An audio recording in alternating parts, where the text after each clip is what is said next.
Okay, I'm sorry, I skipped right over hope. So we got to do chapter 10 here quick. Okay. Hope is one of the theological virtues, and this one is huge. And let me just get into it because I could go on forever about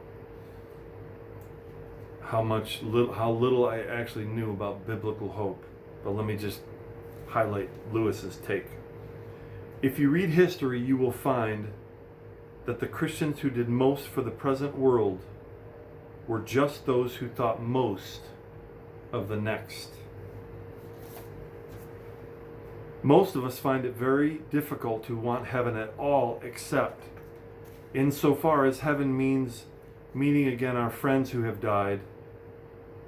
One reason for this difficulty is that we have not been trained. Our whole education tends to fix our minds on this world, and that's certainly true.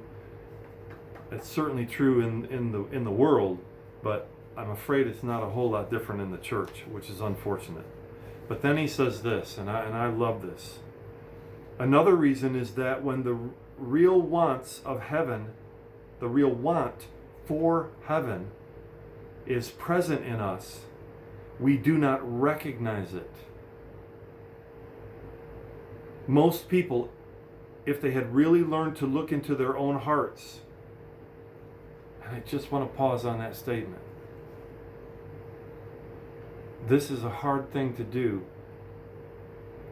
But if you don't get anything else from this book, if we learn to do that, if we learn to look into our own hearts, and I would just add, be honest,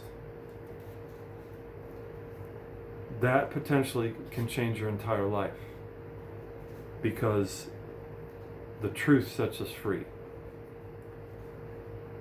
Most people, if they had really learned to look into their own hearts, would know that they do want, and want acutely, something that cannot be had in this world.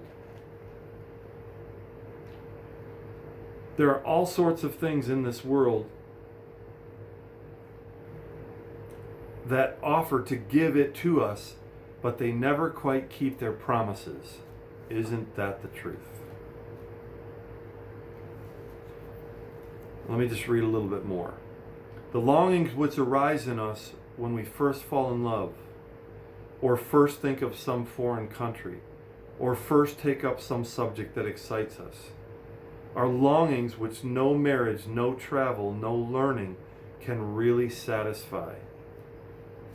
I am not now speaking of what would be ordinarily called unsuccessful marriages or holidays or learned careers. I am speaking of the best possible ones. There was something we grasped at in that first moment of longing, which just fades away in the reality. Man, I hope you're grasping this. I really do, man. I hope your heart and mind are open, because this will change your life. Truth will change your life if you grab a hold of it, because he has a name. I think everyone knows what I mean. The wife may be a good wife, and the hotel and scenery may have been excellent, and chemistry may be a very interesting job, but something evades us. Now, there are two wrong ways of dealing with this fact, and the right one. So he talks about the fool's way, and I don't have time to go through that. You go through it. I encourage you, go through it, the fool's way, and the way of disillusioned, sensible man. But I want to try and keep these short because. All right, here's, let me just read what I'm going to read. But suppose infinite happiness really is there waiting for us. Supposing one really can reach the rainbow's end. In that case, it would be a pity to find out too late, a moment after death.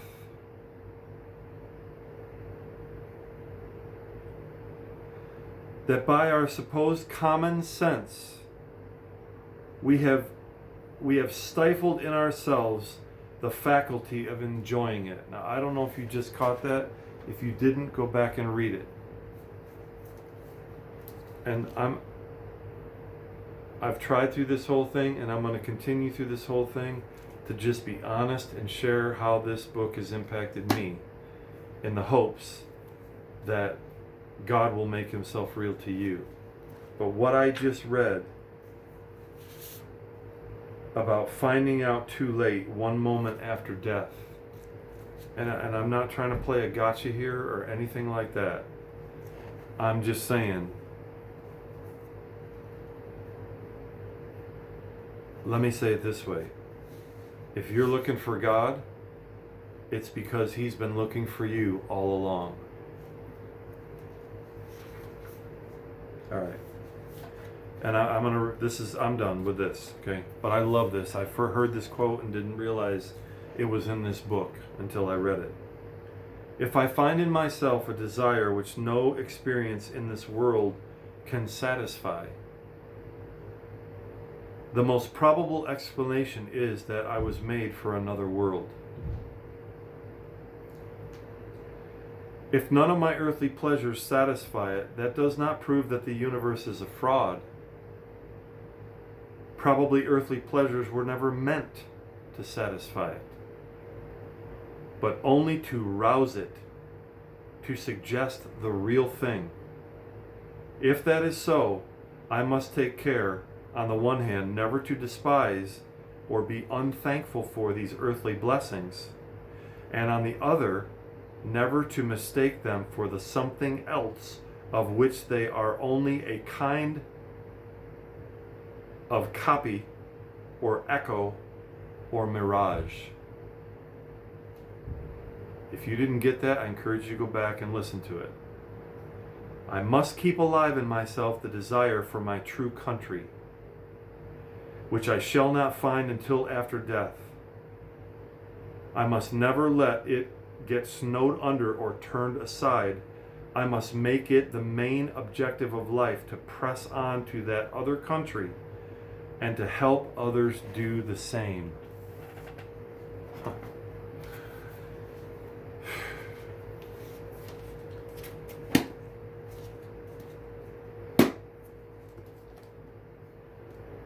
Ladies and gentlemen,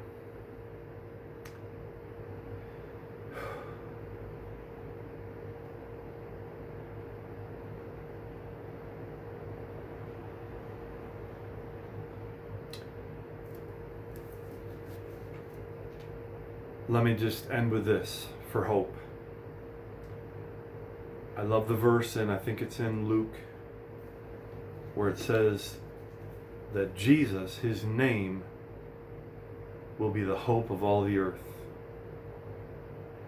And listen, wherever you're at in this, I totally respect where you're at. If you're a Christian, I hope you find this, I hope this provokes you to love and good deeds. Okay, this book will provoke you to love and to good deeds and to think outside of where you think.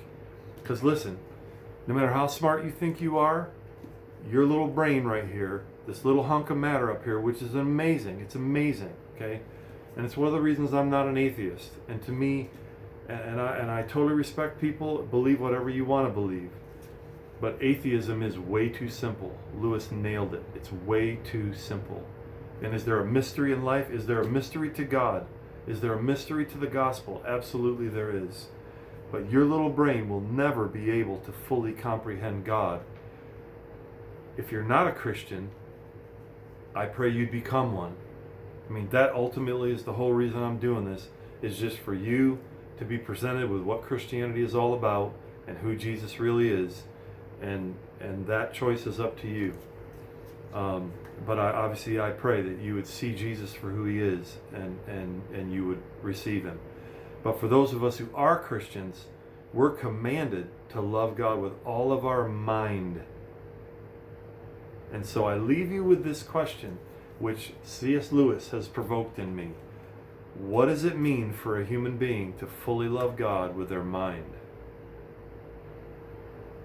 What does it mean for you the next step, the next thing, what does it mean to love God with your mind? And I will tell you, and this is part of what I love about God, okay? First of all, he's never boring. He's more exciting than anything on this planet, okay? He's more exciting than anything on planet Earth. And if you don't think that's true, how would you know that if you don't know him? But that's between you and him, okay? But we are to love God with all of our mind. And I believe Lewis was a man who did that and provoked and challenged the church to this day. This guy died in 1963. And here we are in 2020 reading his book and what he knew about God. And I'm being provoked, and I hope that you're being provoked and drawn to a good place. All right. Next one, I am going to do both both faith chapters. I'm going to do both together just because I don't want this to be, I don't want to finish this in 2025. So anyways, and thank you so much for hanging in here and going through this, man.